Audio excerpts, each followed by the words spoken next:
les vitraux vont être enlevés des espaces publics religieux pour être mis dans les espaces privés domestiques. C'est-à-dire que si vous avez des vitraux sur votre fenêtre, ça vous évite de voir la laideur du monde dehors. Regardez ça, les châtaigniers, c'est Vuillard.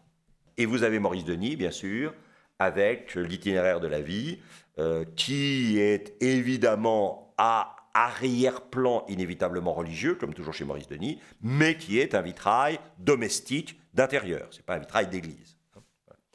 Alors, c'est clair que, par exemple, en Angleterre, soit avec, évidemment, William Morris, soit en Écosse, avec ce personnage extrêmement important qui deviendra le héros de la sécession viennoise, Charles Rennie Mackintosh, vous avez effectivement des vitraux dont la décoration vous permet d'imaginer d'être, non pas dans une maison, mais dans un jardin, et de tenir à distance, dans l'invisibilité, la menace, effectivement, de l'urbain.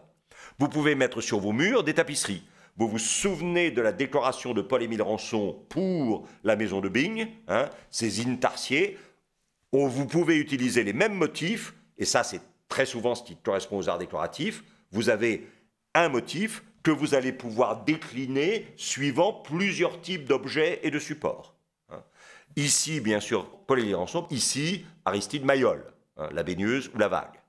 Regardez, tapisserie, évidemment, de William Morris, avec le pan, qui est magnifique. Paul-Émile Rançon, ici, travaille pour un papier peint qui n'a jamais été réalisé.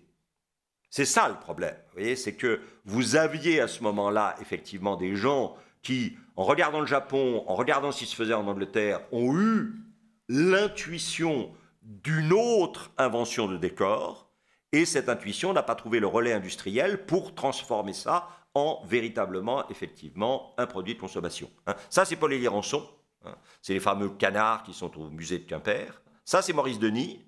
Alors, à droite, évidemment, on voit bien les arabesques étonnantes et les bateaux, mais à gauche, ce sont les trains qui ont été les vecteurs de la pénétration de la Bretagne jusqu'à... Et ces trains qui crachent une fumée rose et qui, voilà, peuvent devenir, si on avait voulu, effectivement, mais tout ça restera à l'état de projet.